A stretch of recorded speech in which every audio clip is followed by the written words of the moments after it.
సాలూరు మండలం హున్సా గ్రామంలో హోళీ పండుగ సందర్భంగా వింత ఆచారం కొనసాగుతుంది. హోళీ రోజు స్థానిక హనుమాన్ ఆలయం ముందు గ్రామస్తులు రెండు వర్గాలుగా విడిపోయి ఒకరిపై ఒకరు పిడిగుద్దులు గుద్దుకుంటారు. ఈ ఆచారం పాటించకపోతే గ్రామానికి అరిష్టమని పూర్వీకులు చెప్పారని, అందుకే ఈ ఆచారాన్ని కొనసాగిస్తున్నామని గ్రామస్తులు చెబుతున్నారు.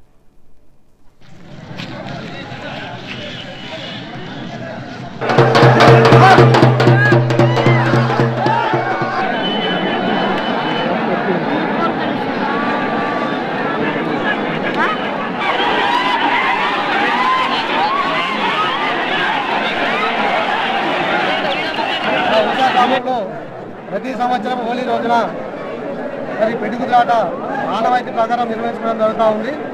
మరి పిడుగుదాట అనేది గతంలో మా హున్సా గ్రామంలో ఏదైతే వారాంతం సంత నిర్వహించుకునేవారో మరి మహారాష్ట్ర ప్రాంతం అనేటువంటి సగరవల్లి ప్రాంతంలో అక్కడ పిడుగుదాట నిర్వహించుకునేవారు.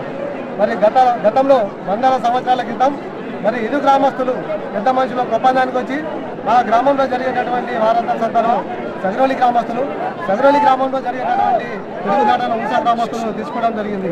మరి వందల సంవత్సరాల నుంచి పిడుగుదాటను నిర్విరామంగా మేము కొనసాగిస్తూ ఉన్నాము.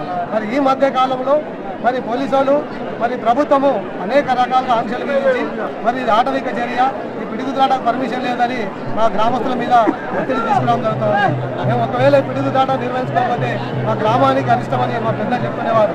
కాబట్టి ప్రతి సంవత్సరము ఆనవాయితీ ప్రకారం ఈ పిడుగుదాటను పోలీసులకు రిక్వెస్ట్ చేసి 10-15 నిమిషాలు మేము ఈ పిడుగుదాట నిర్వహించడం జరుగుతూ ఉంది.